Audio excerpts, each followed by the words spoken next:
কেওনঝড়ের ঘাটগাঁওতে আমরা দুদিন ছিলাম। তারপর আজকে আমরা চলে যাচ্ছি কিরিবুরু। কিরিবুরু যাওয়ার পথে আমরা 7 কিলোমিটার অন্য ডিরেকশনে গিয়ে বাড়াঘাগড়া আর সানাঘাগড়া দেখে এসেছি।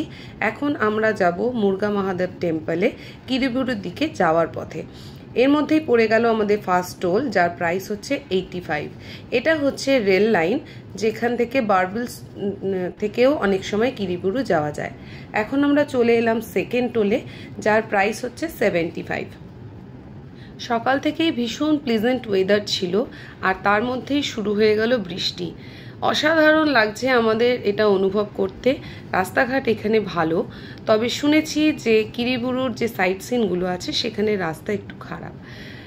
এই রাস্তা পথে আমরা দেখছি শয়ে শয়ে লরি। আসলে কিরিবুরুতে একটি মাইনিং সেন্টার আছে, ওখানে আয়রন মাইনিং হয়, যার ফলে ইম্পোর্ট এক্সপোর্টের জন্য কিন্তু এত লরির ভিড় এখানে দেখা যায়। আমাদের ফার্স্ট ডেস্টিনেশন হবে মুরগ মহাদেব টেম্পল।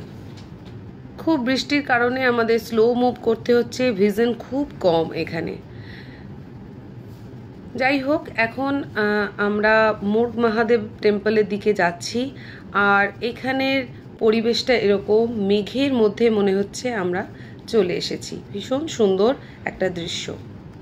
আমরা টার্ন করলাম দেওনঝড় গ্রাম পঞ্চায়েতের দিকে। এই রাস্তাতেই পড়বে আমাদের মুরগ মহাদেব টেম্পল। রাস্তা খুবই খারাপ, প্রত্যেক জায়গাটা আমি শ্যুট করতে পারছি না, এত বেশি গাড়ি নড়ছে। এখানটা ভীষণই খারাপ। এখান থেকে আমাদের বাঁ দিকে টার্ন নিতে হবে। গুগল যেটা দেখাচ্ছে, দেখা যাক কিভাবে আমরা এগিয়ে যাই। রাস্তা যেমনই হোক, প্রাকৃতিক সৌন্দর্য কিন্তু আমাদের মন একদম ভুলিয়ে দিচ্ছে। ভীষণ সুন্দর আকাশ আর তেমনই সবুজে ঘেরা পরিবেশ। আমরা মুরগ মহাদেব টেম্পলে শেষ পর্যন্ত যেতে পারিনি।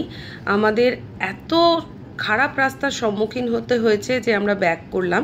ব্যাক করার সময় আমরা লোকাল লোককে জিজ্ঞাসা করেছিলাম যে আরও কোনো রাস্তা আছে কি না, বা তাদের কোনো লোকাল ভেহিকেলে যাবে কি না। তখন তারা আমাদেরকে এই গ্রামের পথ দেখিয়েছেন। এই রাস্তাটা একটু বেশি হবে, কিন্তু ওনারা বললেন যে এখান থেকে সহজেই যাওয়া যাবে, রাস্তা খুব একটা খারাপ নয়। তবে যে ভয়ঙ্কর আমরা রাস্তার সম্মুখীন হয়েছিলাম, এখনও কিন্তু ভীষণ ভয় লাগছে। এই জায়গাটা একটু খারাপ। তবে সামনের যে প্রাকৃতিক দৃশ্য, তার কাছে সমস্ত খারাপ লাগাই কিন্তু দূরে চলে যাচ্ছে। একদম গ্রাম্য পরিবেশে একটা সুন্দর দৃশ্য। কত গরুর পাল আমাদের সামনে চলে এসেছে, আর আশপাশটা ঠিক এই রকম। আমরা ওয়েট করছি ওরা কখন আমাদেরকে পাশ কাটিয়ে যাবে। একটুও মুভ করতে পারছি না আমরা। কেওনঝড় থেকে কিরিবুরু যাওয়ার পথে আমরা চলে এসেছি এখন মুরগা মহাদেব টেম্পলে। টেম্পলে আসার যে রাস্তা, মেইন যে রাস্তা, সেটা খুবই খারাপ। মানে আমি সাজেস্ট করব যে একেবারেই প্রাইভেট গাড়ি নিয়ে কেউ ওঠার চেষ্টা করবেন না। আমরা উঠতে পারিনি। তা অনেকটা যাওয়ার পর আমাদের গাড়ি ব্যাক করতে হয়েছে। ব্যাক করে আমরা একটা গ্রাম্য রাস্তা ধরে লোকাল লোককে জিজ্ঞাসা করে, উইদাউট গুগলে দেখাচ্ছে না এই রাস্তাটা, আমরা এটা নিয়েছি। এই রাস্তা গ্রামের মধ্যে দিয়ে আমরা এই মন্দিরটা এসেছি। এটা হচ্ছে মন্দির, পুরো মেঘে ভর্তি, চতুর্দিকে মেঘ। ক্যামেরায় কতটা ক্যাপচার হচ্ছে আমি জানি না। মেঘে একদম চারিদিক রয়েছে। আর সুন্দর এই টেম্পলটা আমি একটু পরে দেখাচ্ছি। এই যে শ্রী শ্রী মুরগা মহাদেব টেম্পল, পাহাড়ের মাঝখানে এটা একটা সুন্দর জায়গা।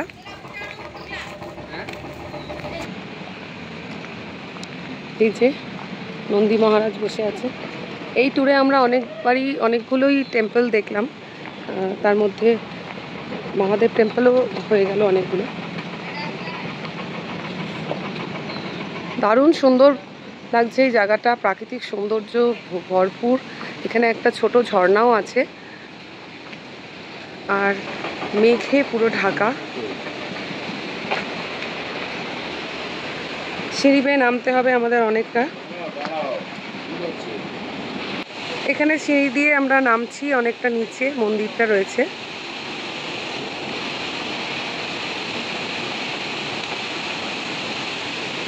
ঝর্ণার আওয়াজ পাওয়া যাচ্ছে। কাছেই একটা সুন্দর ঝর্ণা আছে, আমি অল্প দেখতেও পাচ্ছি। ঝর্ণাটা দারুণ। এই যে ঝর্ণা,